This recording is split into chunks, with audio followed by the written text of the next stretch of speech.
Hello, beautiful children. It is amazing to see you in my mind's eye. I hope you had a fan-dabby-dozy Pesach. I hope that maybe a couple of days into the Chag you were able to see a few more special people and family members in your gardens or outside. Maybe even somebody had a barbecue, yummy, yummy in the tummy. Anyway, are we ready? I've got my t-shirt on. I hope you can see my t-shirt and you like it. I like it a lot. T-shirt is on and I am ready to do the third parsha, which is called Shemini, of the third book of the Torah, called Vayikra, with you. I wait the whole week to do my parsha with you, and it's lovely to see you again. Ready to roll back the time? Rolling back the time. And one more. Rolling back the time. And one more. Rolling back the time. And thinking and thinking and thinking. It is a jam-packed parsha. I do know where to begin. Are you ready to listen? Let's see. Maybe you know all about it from school. Maybe not. Aaron and his sons are commanded to give korbanot to Hashem.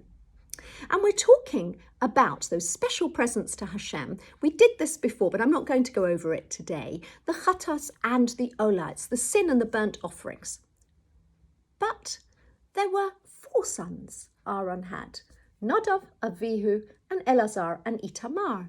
And 2 of the sons, Nadav and Avihu, decide they're going to bring their own present to Hashem, their own korban, with the beautiful smelling incense that you are not allowed to use except for the avodah. Well, they were using it for the avodah. Yes, but this was something Hashem hadn't commanded. Lo sosifu velo sosiru. Don't add to my Torah. Don't take away from my Torah. I like it just the way it is. Eish zara.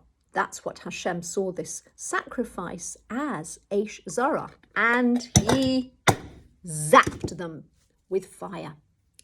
And Mishael and Elzaphan, who were sons of Uziel, the uncle of Aharon, they removed their bodies by their tunics. And Vayidom Aharon, Aaron, who was their daddy, kept very quiet and silent. He listened to what Hashem had to say, even though he was their daddy, and he must have been very sad that they were taken away. Don't let your hair grow long, sign of mourning. Do not do that. Don't tear your garments, sign of mourning. Do not do that. Don't drink wine, SPS, some people say, aka also known as the Medrash, that maybe Nadav and Avihu had had too much alcohol to drink before they did their avodah. You must not drink wine while doing the avodah. So we're left with Elazar and Itamar. Woohoo! We still have Kohanim. And now we're going to turn our attention to kosher and not kosher animals, birds and fish. Even creepy crawlies. A tiny bit about creepy crawlies. Okay, creepy crawly alert. Okay, so let's look at the laminate about Nadav and Avihu. Vayikhu bnei Aaron Nadav v'Avihu eish zora asher lo tzivah osam. Nadav and Avihu are out the picture because they sacrificed something to Hashem that was not wanted. So we turn our attention to the animals and what we're allowed to eat and what we're not allowed to eat. What is the sign of an animal being kosher? Do you know? Some of you probably are shouting at the screen. Come on, Natalie, we learnt that at school. Good. Some people don't go to Jewish schools and they might not have learnt it, or they might not have been able to have a lesson to learn it. So, kosher animals are kosher when they chew the cud, when the stomachs have more than one stomach. It comes up, it goes down, they digest it, and they digest it for hours and hours and hours. And they have split hooves. So let's see if I can give you examples of kosher and non-kosher animals and what the Torah mentions as non-kosher animals. So here we've got my goat. Goat is okay, goat is kosher. We have the camel. Camel is not kosher. Why? It does bring up the cud in its very, very long neck. And when you see it in the zoo, I love going to London Zoo. I can't wait for London Zoo to be open. I'm going to walk all the way to the zoo because I love long walks. Chewing the cud, yes, does that, but it does not have split hooves. Another animal mentioned in the Torah, the rabbit, does chew the cud, but doesn't have split hooves. This animal gets a very raw deal in the Torah, the pig. The pig has a split hoof, but it does not chew the cud. Uvinavlasam lo tig'u. We cannot benefit from their skin. Lovely pig leather jacket, not for me. Okay. So what about other animals that the Torah mentions that we're not allowed to eat? Weasel, a mouse, a toad, a hedgehog, oh, all those bristles, lizard, snail, a mole. I like to add the snake. All the animals that are not kosher and are forbidden for us to eat, same word comes up again and again and again. Shekets, abomination. 5 syllables, which is actually derived from the Hebrew word shekutz, shekets. Right, what does that mean? Causing disgust or loathing or horror, vile. Now we have to be very careful about food, and we have to appreciate that different peoples from different races are perfectly entitled to eat the food that they are used to eat. We have to understand that as Jewish people, we are not permitted, according to our Torah, to eat those foods. Okay, let's just make that very clear.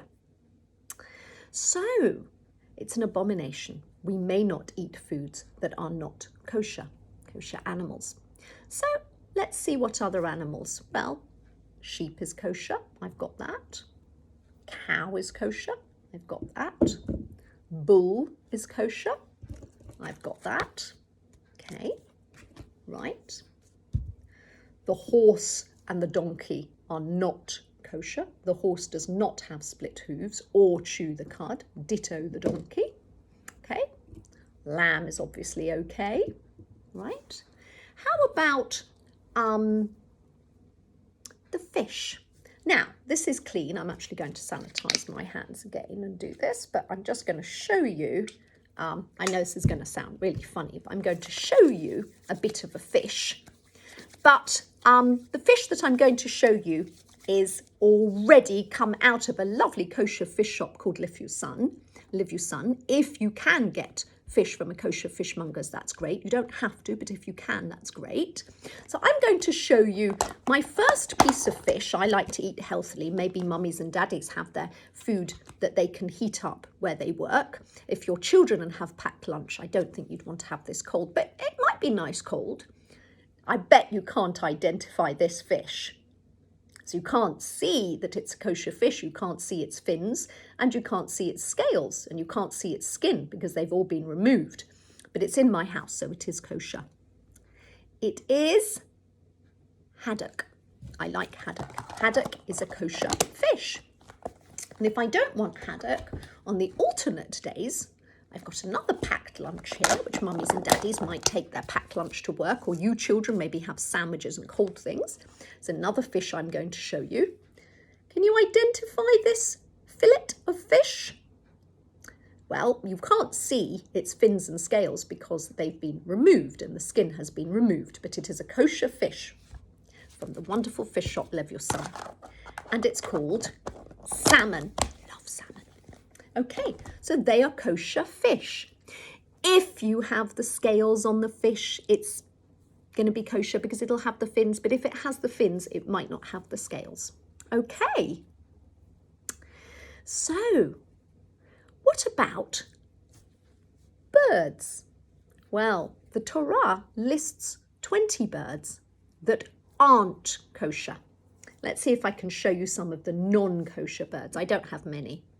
The owl is not kosher. What about another? Have I got any other birds that I can show you?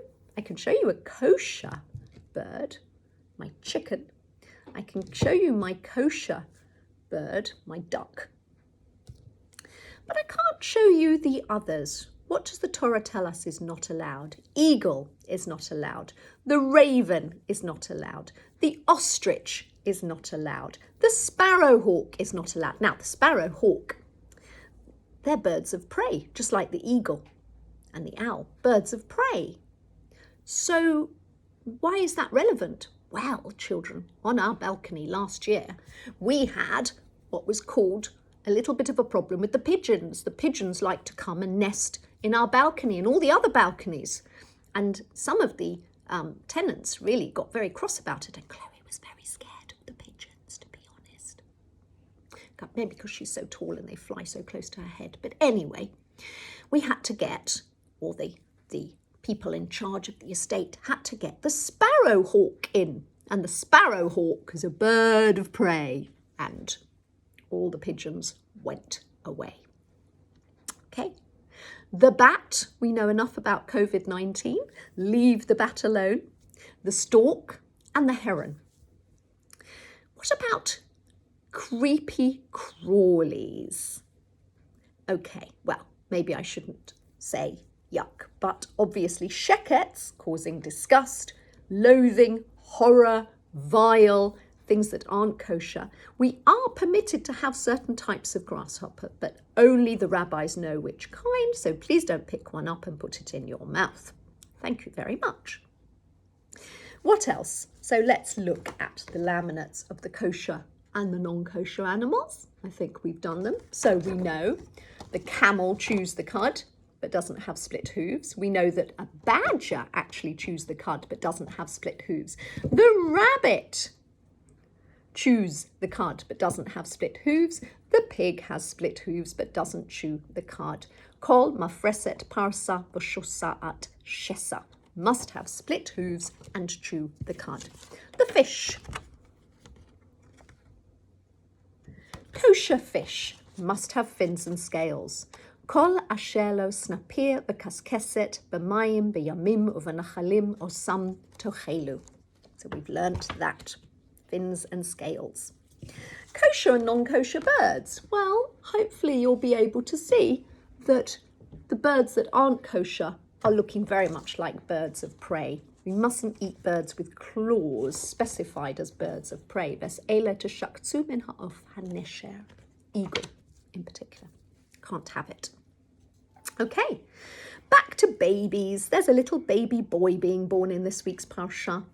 8th day, well, any baby that could be born in this week's parsha or in any parsha on the 8th day must get circumcised if the baby is healthy enough. Obviously, some babies, they might be a little bit jaundiced or yellow and it's not time. They can only be having their Brit when they're ready. But ordinarily, 8 days. On the 8th day after a Jewish boy is born, he is circumcised, even on Shabbat.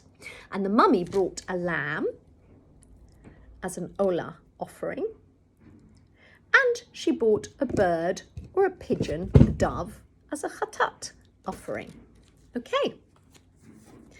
Next one we're going to talk about, Loshon Hara, Lamed Hey, please don't tell me anyway, is when you speak negatively about someone else. Hashem brought a punishment called Tzarat as a result. Even if you had clothing, your clothing could be affected and have tzarat. This is in the olden days when there was Hashem's special tent, the Mishkan, and Hashem's special house, the Bet HaMikdash. Does not happen today. It does not apply today. The Kohanim only bless us. They don't deal with tzarat today.